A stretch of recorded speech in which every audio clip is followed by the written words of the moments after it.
Hello, welcome to my office. I wanted to show you guys my office and also explain to you some of the pros and cons of having an office if you are a digital nomad or a freelance worker.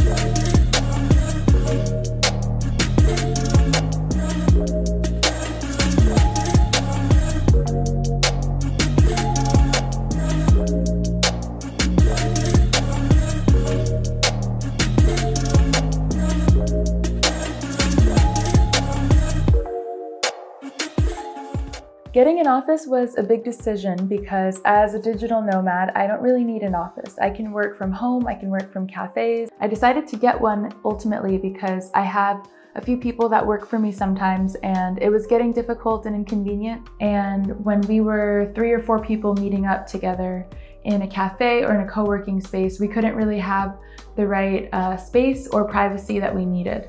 So I invested in the office when I hired people. In that way, if I'm having those people come and work with me, that we have enough space here in my office. And there's also another common room out there where we have like a bigger boardroom table if we need to. Some of the pros of having an office are you can create your ultimate inspiring, beautiful space that you like based on what colors you like, what artwork you like, things like that. So aesthetics is one pro. Privacy is another pro, especially if you're going to be on the phone a lot in your business, which I'm hardly ever on the phone in my business, so I didn't need it for that. But I needed privacy for recording voiceovers because I do voiceover recording too when I make online courses. And I needed privacy and I needed quiet. And of course, at a cafe, you can't do that. At co-working spaces, some of them have telephone booths that you can use to get good audio. But at the end of the day, I wanted a place where I could come whenever I want, be alone, even come all through the night. And that's another pro of having an office. If you're in a co-working space or a cafe, sometimes you can't be there after 7, 8 o'clock at night. And in my office, I can come 24 hours a day. The best part is that I get to leave work at work and home at home. So one of the toughest parts about being a digital nomad is that work never really stops because your office is everywhere with you. So this was a way for me to separate my work life and my home life a little bit better. If I leave my computer in the office, I know that I'm not doing any work at home. I know that I can just go home and relax and focus on house stuff, cleaning, cooking, and I'm not gonna have my computer as a distraction or a burden, or if clients do reach out to me and they need something, I can say, yeah, I'm not in my office right now, so I can't help you at this moment. And that creates really healthy boundaries for your work, because when you're a digital nomad, when you're a freelancer, your work doesn't really stop when you leave the office because it's your business and you have your computer, you have your phone, and you usually try to make yourself available as much as you can if you're really committed to what you do. But it does create a lack of boundaries if you don't shut down on the weekends or if you don't shut down in the nighttime. So the cons are it typically costs more than a co-working space or just getting an occasional coffee here and there. So it's a little bit more expensive. And other cons are you have to pay every single month, whether you're using it or not, versus a cafe, you just go when you need it on demand. A co-working space, sometimes you do have to subscribe to these monthly subscriptions and you can't just turn it off for 1 month, but some of your co-working memberships you can. For example, there's one called Croissant and you just use it, you pay when you use it, your hours roll over and you can cancel anytime and resubscribe anytime. So I'm actually thinking about getting that one in addition to my office because they have locations all over the world. In your office, you only have your one location, and co-working spaces and cafes, they follow you wherever you go.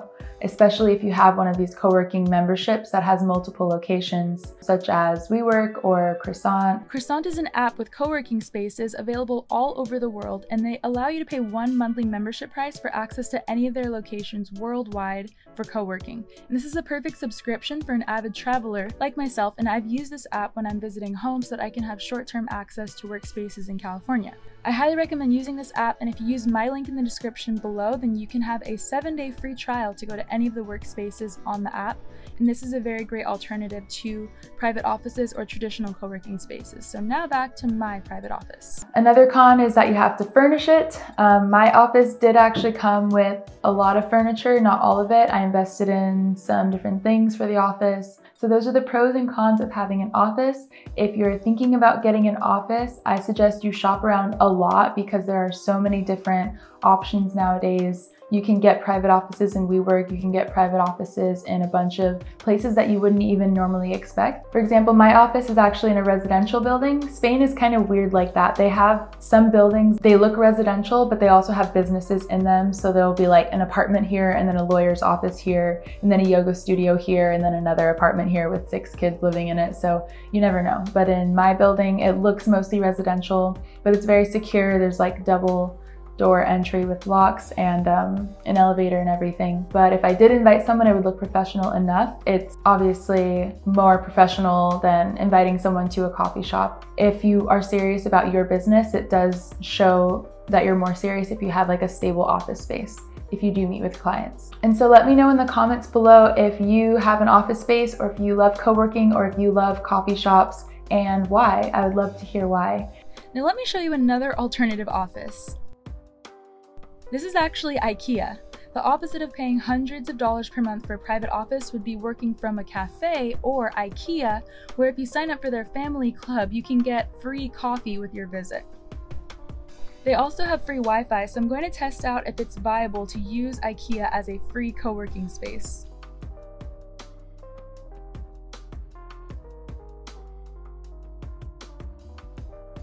I got my IKEA family card, and as promised, got my free coffee. The quality of this coffee isn't amazing, but hey, it's free. The Wi-Fi connected smoothly and was actually much faster than I thought it would be.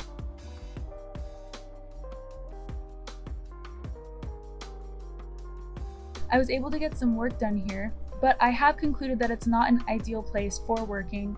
The first issue is that there aren't any outlets for charging my laptop, and there were way too many people here at lunchtime on a weekday. There was even a line just to get into the cafe. But the food is such a good deal. I spent only €2 and I got a veggie dog and fries. And even though I came for the free coffee, I actually left with over $100 worth of home goods because apparently I am weak. Well, I hope you enjoyed this video on the pros and cons of having a private office. And be sure to like and subscribe, and I will see you in the next video. Mwah.